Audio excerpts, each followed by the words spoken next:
నమస్తే, welcome to meta news. ఇక మ్యాటర్లోకి వచ్చేస్తే వైసీపీ బూతుల మంత్రిగా పేరు గడించిన కొడాలి నానికి కౌంట్ డౌన్ అయితే మొదలైంది.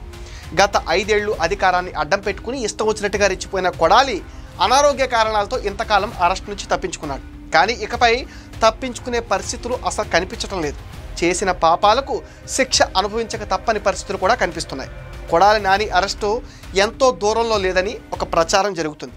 గుడివాడలో తనకు తిరగలేదనుకున్న కొడాలి నానికి మొన్నటి ఎన్నికల్లో ఓటమి ఎదురైంది. అటు పార్టీ కూడా అధికారం కోల్పోవటం, కేసులు చుట్టుముట్టడంతో ఉన్నపలంగా గుడివాడ నియోజకవర్గాన్ని వదిలేసి హైదరాబాద్కు మకాం మార్చారు.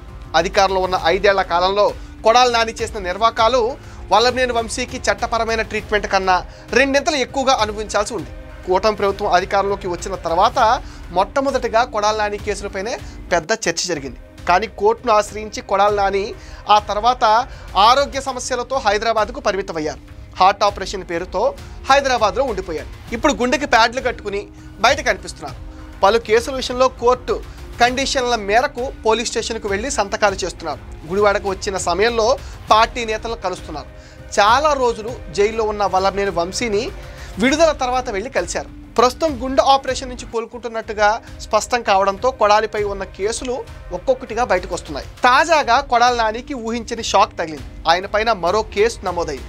సీఎం చంద్రబాబు ఆయన కుటుంబ సభ్యులపైన అనుచిత వ్యాఖ్యలు క్రించపరిచేలా సోషల్ మీడియాలో పోస్టులు పెట్టారంటూ కొడాలి నాని పైన 2024లో విశాఖ 3 టౌన్ పోలీసులకు విశాఖ వాసి అంజనప్రియ ఫిర్యాదు చేశారు.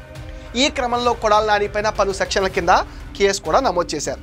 ఈ కేసుకు సంబంధించి 41 CRPC నోటీసులు గుడివాడలోని కొడాలి నాని ఇంటికి వెళ్లి ఆదివారం అందజేశారు. ఇప్పటికే పలు కేసుల్లో విచారణ ఎదుర్కొంటున్న కొడాలి నాని ఇప్పుడు ఈ కేసు విషయంలో ఏం చేస్తారనేది రాజకీయంగా ఆసక్తికరంగా మారుతుంది. విశాఖలో నమోదైన కేసులో విచారణకు హాజరు కావాలని పోలీసులు నోటీసులు ఇచ్చారు. ఇది చిన్న కేసు, అరెస్టు చేసేది కాదు, కానీ విచారణకు హాజరు కావాల్సిందే.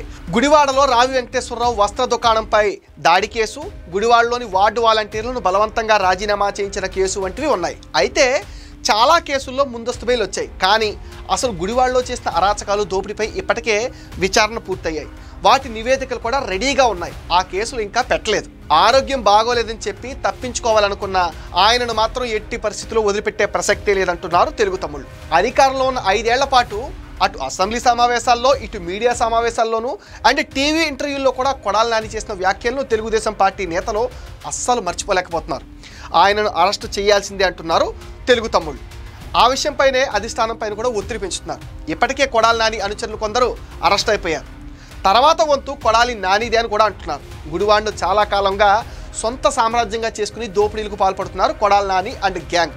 ఆయనతో పాటు ఆయన అనుచరులు గడ్డం గ్యాంగ్గా మారి తెగ దోచుకున్నారు. కొడాలి నాని హార్ట్ ఆపరేషన్ పేరుతో ఆసుపత్రికి పోకపోతే కనుక ఈ పాటికే అసలు కథ మొదలయ్యేది. కోలుకునేందుకు సమయం ఇచ్చారు. ఇప్పుడు మెల్లగా బయటకు వస్తున్నారు కాబట్టి అన్ని లెక్కలు సరిచేసేందుకు రెడీ అవుతున్నారు. అధికారంలో ఉన్నప్పుడు విర్రవీగిన ఆయనకు సరైన బుద్ధి చెప్పాలని ప్రజలు కోరుతున్నారు. అలాంటి అక్రమార్కులు, బూతుల నేతలు మళ్ళీ రాజకీయాల్లో కొనసాగకుండా చేయాలని అంటున్నారు. అయితే ప్రభుత్వం అన్ని చట్ట ప్రకారమే చేయాలనుకుంటుంది. దానికి యాక్షన్ ప్లాన్ కూడా ఆల్రెడీ మొదలుపెట్టేసింది. ఇది మెటా న్యూస్ అప్డేట్.